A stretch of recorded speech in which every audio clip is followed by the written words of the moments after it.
ഇസ്രായേലിന്റെ ആക്രമണ നീക്കം അറിഞ്ഞയുടനെ ഖത്തറിന് വിവരം കൈമാറാൻ നിർദ്ദേശം നൽകിയെന്ന് ഡൊണാൾഡ് ട്രംപിന്റെ വാദം നിഷേധിച്ച് ഖത്തർ. ആക്രമണ വിവരം നേരത്തെ അറിഞ്ഞിട്ടില്ലെന്ന് ഖത്തർ വിദേശകാര്യ മന്ത്രാലയം വ്യക്തമാക്കി. ദോഹയിൽ സ്ഫോടനമുണ്ടായ ശേഷമാണ് വിവരം അറിഞ്ഞതെന്നും അദ്ദേഹം പറഞ്ഞു. ജമാൽ ചേരുകയാണ്.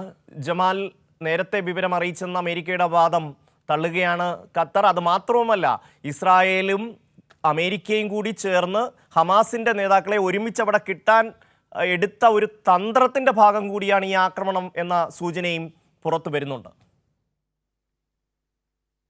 ഷമി, ഇതിൽ പ്രധാനപ്പെട്ട ചില വസ്തുതകളുണ്ട്. ഏറ്റവും പ്രധാനപ്പെട്ടത് ഈ ഗസയിലെ വെടിനിർത്തൽ സംബന്ധിച്ച സമാധാന ചർച്ച ഖത്തറിന്റെ നേതൃത്വത്തിൽ കഴിഞ്ഞ കുറച്ച് കാലങ്ങളായി നടന്നു വരുന്നുണ്ട്. ഇത് ചില സമയങ്ങളിൽ വിജയിക്കുകയും ചെയ്തിട്ടുണ്ട്. ഏതായാലും ഇപ്പോൾ ഏറ്റവും അവസാനം ഖത്തറിന്റെ നേതൃത്വത്തിൽ ഒരു ചർച്ച ഹമാസിന്റെ നേതാക്കളെ ഉൾപ്പെടുത്തിക്കൊണ്ട് ഗസയിലെ വെടിനിർത്തൽ സംബന്ധിച്ച സമാധാന ചർച്ച പുരോഗമിക്കുന്നുണ്ട്, അല്ലെങ്കിൽ അതിനുള്ള നീക്കങ്ങൾ നടക്കുന്നതിനിടെയാണ് ഈ ഇസ്രായേലിന്റെ കടന്നാക്രമണം ഉണ്ടായിരിക്കുന്നത്. ഇതിനെതിരെ ലോകവ്യാപകമായി തന്നെ പ്രതിഷേധം വരുന്നുണ്ട്. കാരണം ഒരു സമാധാന ചർച്ച നടക്കുന്നതിനിടെ, അല്ലെങ്കിൽ അത്തരത്തിലുള്ള നീക്കങ്ങൾ നടക്കുന്നതിനിടെ ഇത്തരത്തിലുള്ള ആക്രമണം നടത്തുന്നത് ഒരു രാജ്യത്തിന്റെ എതിരെയുള്ള കടന്നാക്രമണം എന്നതിനുപരി ഒരു സമാധാന നീക്കത്തിനുള്ള ആക്രമണം എന്ന തരത്തിലാണ് വ്യാഖ്യാനിക്കപ്പെടുന്നത്. ഏതായാലും ഇത് വിവിധ രാജ്യങ്ങൾ തന്നെ, ഖത്തറും മറ്റ് ഗൾഫ് രാജ്യങ്ങളും ഒക്കെ തന്നെയും കടുത്ത പ്രതിഷേധവുമായി രംഗത്ത് വന്നിട്ടുണ്ട്. തങ്ങളുടെ പരമാധികാരത്തിന് നേരെയുള്ള അല്ലെങ്കിൽ അന്താരാഷ്ട്ര നിയമങ്ങൾ ലംഘിച്ചുള്ള ആക്രമണം എന്നാണ് ഖത്തർ വെളിപ്പെടുത്തിയിരിക്കുന്നത്. 6 പേരാണ് ഈ ആക്രമണത്തിൽ മരിച്ചിട്ടുള്ളതാണെന്നതാണ് ഏറ്റവും പുതുതായി ലഭിക്കുന്ന വിവരം. ഇതിൽ ഒരു ഖത്തർ ആഭ്യന്തര സുരക്ഷാ അംഗം ഉൾപ്പെടെയാണ് 6 പേർ മരിച്ചിരിക്കുന്നത്. 5 പേർ ഫലസ്തീന്റെ ഹമാസിന്റെ നേതാക്കളാണ്, ഒരാൾ ഖത്തർ സുരക്ഷാ അംഗവുമാണ്. നേരത്തെ സൂചിപ്പിച്ചതുപോലെ തന്നെ വ്യാപകമായ പ്രതിഷേധമായിരുന്നു. അതേസമയം ഖത്തറിലെ സ്ഥിതി ശാന്തമാണ്. പ്രവാസി മലയാളികൾ ഉൾപ്പെടെയുള്ള ആളുകൾ ഭയക്കേണ്ടതില്ല എന്നാണ് ഖത്തർ തന്നെ നൽകിയിരിക്കുന്ന നിർദ്ദേശം. ജനങ്ങളെല്ലാവരും രാജ്യത്ത് സുരക്ഷിതമാണ്, ജീവിതം സാധാരണ നിലയിലാണ്. ശക്തമായ നടപടികൾ രാജ്യത്ത് സമാധാനം പുനഃസ്ഥാപിക്കുന്നതിനുള്ള, സമാധാനം നിലനിർത്തുന്ന നടപടികൾ. ജമാലി, ഹമാസിന്റെ നേതാക്കൾക്ക് വലിയ തോതിൽ പിന്തുണ നൽകുന്ന രാജ്യമാണ് ഖത്തർ എന്നൊരു വിമർശനം നേരത്തെ തന്നെ ഇസ്രായേൽ ഉന്നയിച്ചിട്ടുണ്ട്. അക്കാര്യം നമുക്കറിയാവുന്നതുമാണ്. വലിയ തോതിൽ പല ഹമാസിന്റെയും നേതാക്കൾ ആസ്ഥാനമാക്കിയിരിക്കുന്നത് ഖത്തറിലെ വിവിധ പ്രദേശങ്ങളിലാണ്. ഇപ്പോൾ ഈ ആക്രമണം നടക്കുന്ന ഒരു സാഹചര്യത്തിൽ ഹമാസിന്റെ ഉന്നത നേതാക്കളെ ഈ ആക്രമണത്തിൽ കൊലപ്പെടുത്താൻ കഴിഞ്ഞില്ലെങ്കിലും പ്രധാനപ്പെട്ട നേതാക്കളെ അവർക്ക് വകവരുത്താൻ കഴിഞ്ഞിരിക്കുന്നു.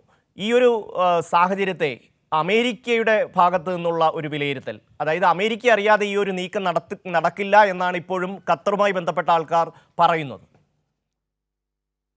ഇസ്രായേൽ തന്നെ വ്യക്തമാക്കിയ ഒരു കാര്യം, ഇസ്രായേൽ പ്രധാനമന്ത്രി ബെഞ്ചമിൻ നെതന്യാഹു തന്നെ വ്യക്തമാക്കിയ ഒരു കാര്യം, ഇക്കാര്യം അമേരിക്കയെ അറിയിച്ചിരുന്നു. ആക്രമണം നടത്തുന്ന കാര്യം അമേരിക്കയെ അറിയിച്ചിരുന്നു എന്നാണ് ഇസ്രായേൽ പ്രധാനമന്ത്രി അല്ലെങ്കിൽ ഇസ്രായേൽ വ്യക്തമാക്കിയത്. പക്ഷേ അമേരിക്ക പറഞ്ഞത് ഇക്കാര്യം തങ്ങൾ അറിഞ്ഞിരുന്നെങ്കിൽ പോലും ഈ ആക്രമണത്തിന്റെ പൂർണ്ണമായ ഉത്തരവാദിത്തം ഇസ്രായേലിന് മാത്രമാണ് എന്നതാണ്. മറ്റൊരു കാര്യം, ഈ ഖത്തർ കാലങ്ങളായി ഗസയിലെ വെടിനിർത്തൽ സംബന്ധിച്ച് അല്ലെങ്കിൽ മിഡിൽ ഈസ്റ്റിലെ എതിർ നിരത്തുള്ള അസ്വസ്ഥത ഉണ്ടാകുമ്പോൾ അക്കാര്യം പരിഹരിക്കാൻ ഖത്തറിന്റെ നേതൃത്വത്തിൽ മധ്യസ്ഥ ശ്രമങ്ങൾ നടക്കുന്നുണ്ട്.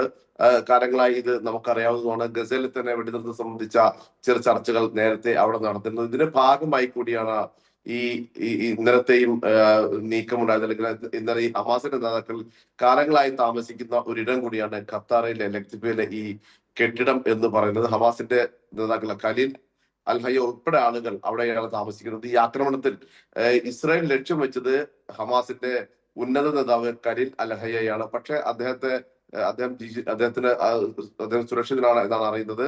പക്ഷെ ഖലീൽ അൽ-ഹയ്യയുടെ മകൻ ഹുമാം അൽ-ഹയ്യ ഈ ആക്രമണത്തിൽ മരിച്ചിട്ടുണ്ട് എന്ന വിവരം ലഭിക്കുന്നു. ഒപ്പം തന്നെ ഓഫീസ് ഡയറക്ടറായ ലബാദ് ജിഹാദും ഈ ആക്രമണത്തിൽ മരിച്ചിട്ടുണ്ട് എന്നാണ് ലഭിക്കുന്ന വിവരം. ഏതായാലും ഹമാസിന്റെ ഉന്നത നേതാക്കളെയാണ് ഇസ്രായേൽ ലക്ഷ്യപ്പെട്ടത്. പക്ഷെ അമേരിക്കയുടെ അറിവോടുകൂടിയാണ് ഈ ആക്രമണം എന്ന് ഇസ്രായേൽ തന്നെ വ്യക്തമാക്കിയിട്ടുണ്ട്. പക്ഷെ അമേരിക്ക പറയുന്നത്, ഡൊണാൾഡ് ട്രംപ് പറയുന്ന ഒരു കാര്യം, ഈ ആക്രമണം അറിഞ്ഞിരുന്നെങ്കിൽ പോലും അത് ഈ തങ്ങളുടെ അറിവോട് കൂടി അല്ലെങ്കിൽ അല്ല, ഇതിന്റെ പൂർണ്ണമായ ഉത്തരവാദിത്വം ഇസ്രായേലിന് തന്നെയാണ് എന്നാണ് ഇപ്പോൾ അമേരിക്ക വ്യക്തമാക്കുന്നത്.